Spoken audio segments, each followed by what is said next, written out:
Bom dia, pessoal. Sou o professor Adriano de Jesus Carlos, Língua Portuguesa, Núcleo de Cascavel. Alunos do 8º ano, hoje nós vamos falar sobre vozes verbais, ok? O que são as vozes verbais?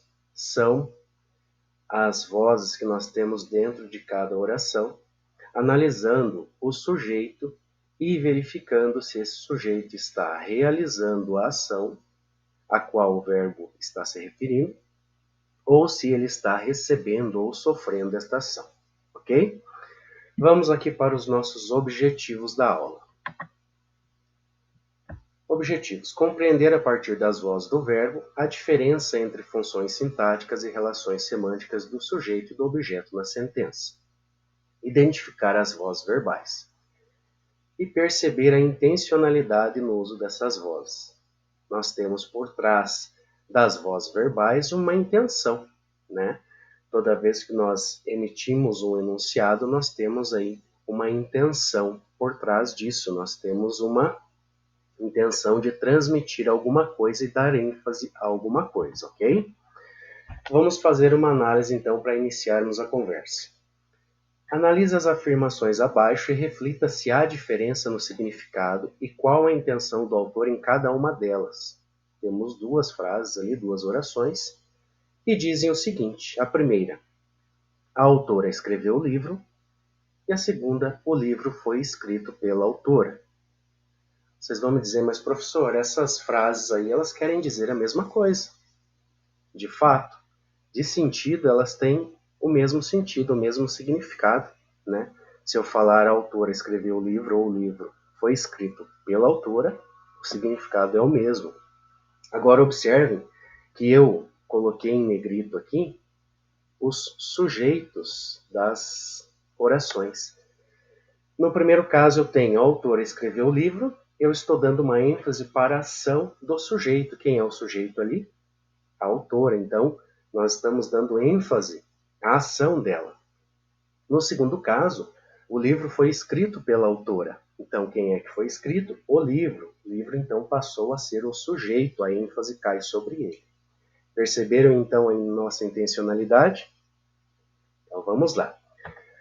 Só relembrando que até aqui nós já estudamos, então, os tipos de sujeito, tipos de predicado, transitividade verbal e os seus respectivos complementos. Então, nós estamos partindo disso para agora a análise das vozes verbais, ok?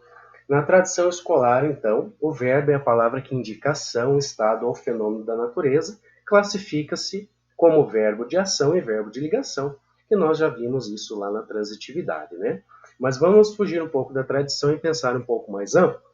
Vamos ver então. Aqui nós temos um texto de Cora Coralina, né? Um texto ressalva que diz o seguinte: este livro foi escrito por uma mulher que, no tarde da vida, recria a poetisa sua própria vida. Este livro foi escrito por uma mulher que fez a escalada da montanha da vida, removendo pedras e plantando flores. Este livro, versos não, poesia não, um modo diferente de contar velhas histórias. Ok? Texto então de Cora Coralina, ela que foi uma poetisa e contista brasileira, publicou seu primeiro livro quando tinha 75 anos e tornou-se uma das vozes femininas mais relevantes da literatura nacional. Seguindo então, gente, as vozes verbais dizem respeito então a essa relação que se estabelece entre o sujeito do enunciado, né, e o verbo ao qual ele está ligado. Essa relação ajuda a definir não só o significado do enunciado, mas o foco e a entonação. E podem ser de 3 tipos. As vozes verbais, elas são de 3 tipos. Nós temos a voz ativa, que é quando o sujeito realiza a ação. Temos a voz passiva, e esta é subdividida em dois tipos. Nós temos a voz passiva analítica e a voz passiva sintética, que nós vamos ver mais detalhadamente a seguir, e a voz reflexiva, né? Então, voz ativa, o sujeito faz a ação, voz passiva, o sujeito recebe ou sofre a ação, e na reflexiva, as duas coisas acontecem ao mesmo tempo, o sujeito faz e recebe a ação. Ok? Vamos analisar então alguns versos do poema que nós acabamos de ler, para compreender, então, de que maneira as vozes ativa e passiva aparecem e influenciam nessa leitura. Observem aqui na frase. Uma mulher que fez a escalada, que está lá no poema, né? Então veja, quem é o sujeito aqui? Sujeito, uma mulher. Verbo fez, ação, né? Fez, do verbo fazer. E o que é que foi feito?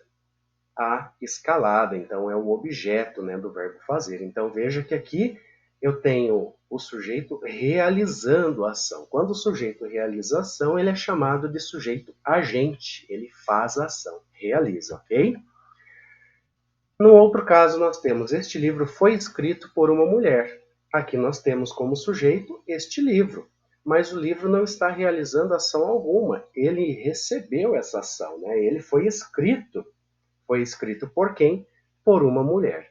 Nós temos aqui a voz passiva analítica, onde nós temos o verbo ser, né? O foi aqui no caso no passado, então, mas do verbo ser, o verbo escrever no particípio, então foi escrito, e por uma mulher.